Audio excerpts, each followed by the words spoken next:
We start with a few that have happened multiple times, and that's striking out 10 batters in a row in one game. The first time this happened was most notably in 1970, when Tom Seaver struck out 10 Padres in a row. With the Mets leading 2-1, Seaver got a strikeout in the 6th, then he would strike out the last 9 batters that he faced, that bringing his total for the game to 19, which was the most in a 9-inning game in the modern era, until being topped 4 times since. But this record that Seaver set that day was challenged many times, but not actually met until 2021. In an early April game, Corbin Burnes took the mound at Wrigley Field, and after recording a strikeout to start the second, he struck out the next 9 Cubs on 50 pitches. Matt Duffy hit a single to end any chances of breaking the record, but Burnes bounced back, and he would get his next out via strikeout, for 11 straight outs via strikeout, with Randy Johnson actually holding that record at 13. But just 2 months later in June, Aaron Nola got off to a bit of a shaky start, but he completely locked in after that. After Lindor hit a first-inning double, Nola would strike out the next 10 Mets in honor of Tom Seaver. Pete Alonso would end the streak with a double, but just like Burnes, he got another strikeout for 11 straight outs via strikeout. Seaver's record that stood for 51 years was tied twice in a 2-month span, with one from the future Cy Young winner, with 11 always being a hard number to reach. Before we continue, we have a daily newsletter that gives you stories from the strange world of sports, along with new updates. It's completely free if you are interested, and a link will be available in the description in the comments. Many times a pitcher has given up 4 home runs in one inning, but only 3 times a pitcher has given up 5. The first time that happened was just in 2017, when Michael Blazek had a rough day, giving up a home run in the first. Then the third, the Nationals would tie a record by hitting 4 home runs in a row. Blazek was still out there, and he retired Daniel Murphy, but then future Angels legend Anthony Rendon would hit the 5th home run of the inning, the first time a pitcher has surrendered that many in one inning. And if you didn't feel bad for Blazek enough, that was his first and only major league start, being in the bullpen before and for the rest of his career, and funny enough, he finished with the Nationals. But he eventually wouldn't be alone, as in the great year of 2020, Chase Anderson of the Blue Jays came out for the 4th against the Yankees, and he surrendered 3 straight home runs, including Luke Voigt's 20th in his almost MVP season. Then after Aaron Hicks struck out, Giancarlo Stanton and Gleyber Torres hit back-to-back home runs, for a new Yankees franchise record, as Anderson gave Blazek company. But luckily for him, no one was in the stands to see it. But 2 years later, they had more company, as after a 5-pitch first for Nathan Eovaldi against the Astros at Fenway in 2022, the second was a different story. It started with the home run to Yordan Alvarez, and as the Astros would bat around, Eovaldi would give up 4 more home runs, resulting in 9 runs. What looked to be the start of a smooth outing turned into a disaster and a spot with Blazek and Anderson. If you want to know a record that has no chance to be broken now, you can see the 2 pitchers in Leon Condor and Joe Esker, who both pitched 26 innings in one game. On May 1st, 1920, the Brooklyn Robins took on the Boston Braves in Boston, and with a game-time temp of 49 degrees, only 4,000 people showed up, with expectations that the game might not even start, let alone finish because of the rain.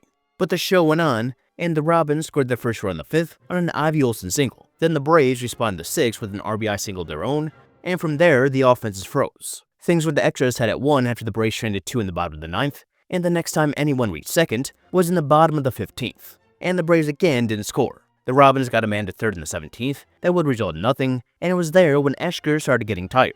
But his teammates told him to just go 1 more inning because they promised to get him a run. And they lied. The Braves had a single in the bottom of the 20th, and that would be the last hit until the bottom of the 26th, which broke the previous record for the longest game, which was 24 innings in 1906 between the Philadelphia Athletics and the Boston Americans, where Jack Coombs and Joe Harris pitched all 24 innings. And after the 26 ended without a run, the umpires surveyed the ensuing darkness, and they decided 26 was enough, and they would end the game there. Fans who stayed for almost 3 games in one booed, as both pitchers who set unbreakable records said they wanted to keep going, but they could not. And to this day, no game has been longer. There have been 24 and 25 inning games, but 26 is still the record. And with the new rules, it will probably never be topped. And if it does, there's not a chance a pitcher will go 27 innings. And going back to a record by Randy Johnson, another unique one is the most strikeouts in a relief appearance. On July 18th in 2001, months after he relieved the life of a bird in a game against the Padres at Qualcomm Stadium, after 2 electrical explosions, the game would have to be stopped. Curt Schilling pitched the first 2 innings, and when the game resumed the next day, Randy Johnson took the mound, and he went on to strike out 16 over those 7 innings, that obviously being the rest of that 3-0 game. Johnson pitching 15 games out of the bullpen in his career, this one by far the longest, and not even the most remembered from that year. A specific circumstance for this to even happen, and there's a real chance Johnson could have got to 20 strikeouts if he were to start this game.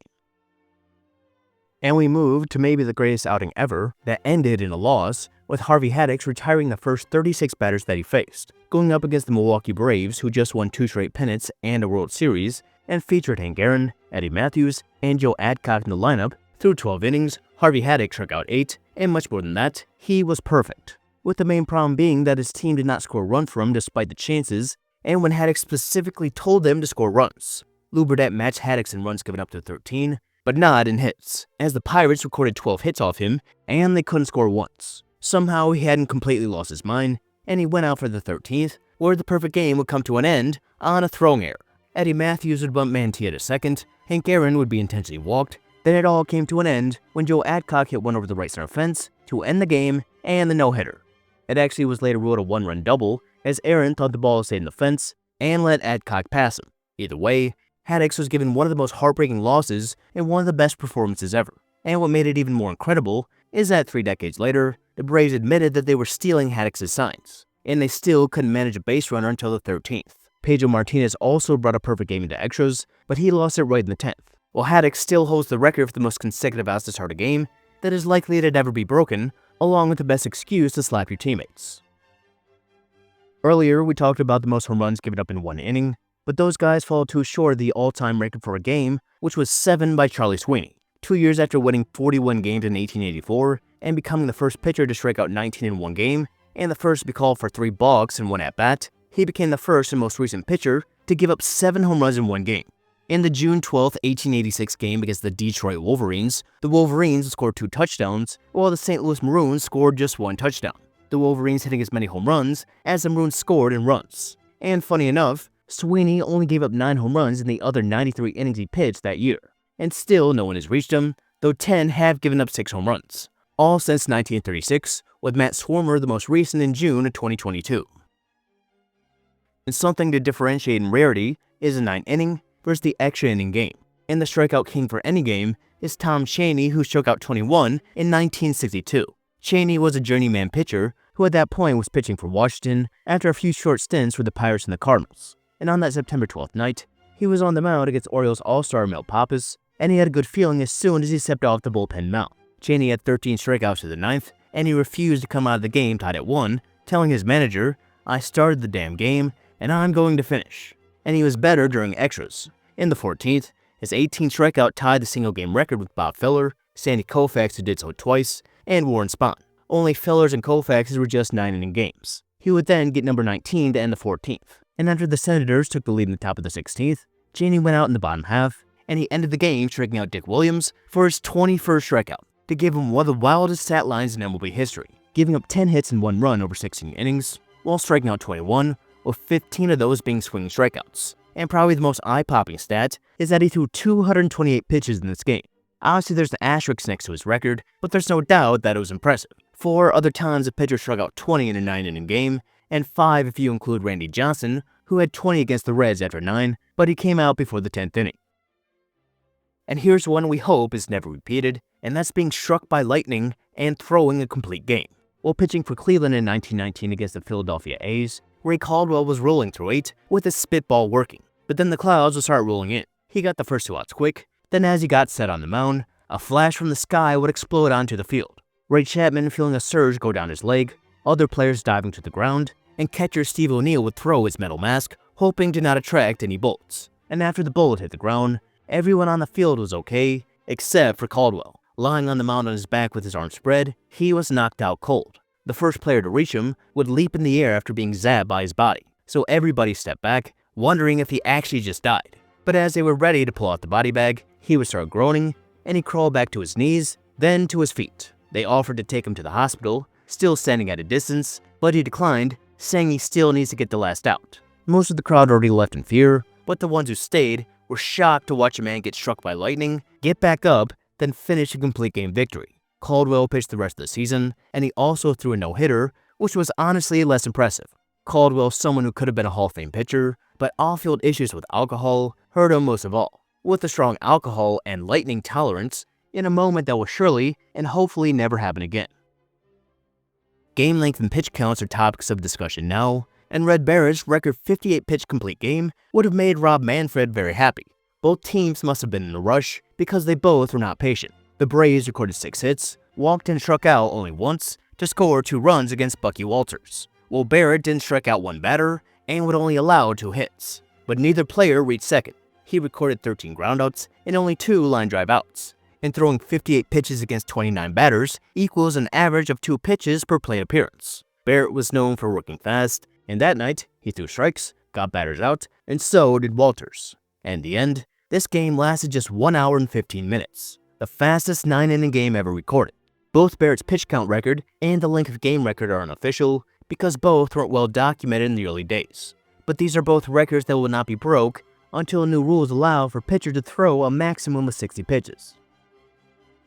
And while we talked about the least pitches thrown by a starter, we have the least thrown to record a save, and that was 0 by Mitch Williams. In an April game between the Padres and Cubs, Paul Kilgis pitched a gem, keeping the Padres scoreless for 8, but in the 9th he would get into trouble. Luis Salazar would hit a 2-out single to score the first run, with runners still on first and second, and that prompted Don Zimmer to call on his all-star closer Mitch Williams in a 3-1 game. And before he would throw a pitch to Gary Templeton, he turned around and would pick off Carmelo Martinez at second to end the game, meaning all he did that day was do a twirl, throw the ball to second, then hit the showers with his teammates. And what's crazy is in a game in September against the Expos, he came in almost the same situation in a 1-run game, threw 1 pitch to really exhaust himself, then he would pick off the runner at first. And by all accounts, 0 is the least amount of pitches thrown in a save. And maybe one day we will have the 0-pitch complete game, where the first 3 batters of every inning are intentionally walked, then the pitcher picks off 3 runners each inning. And speaking of that, there actually has been 3 pickoffs in 1 inning, and that was done by Tippy Martinez in 1983.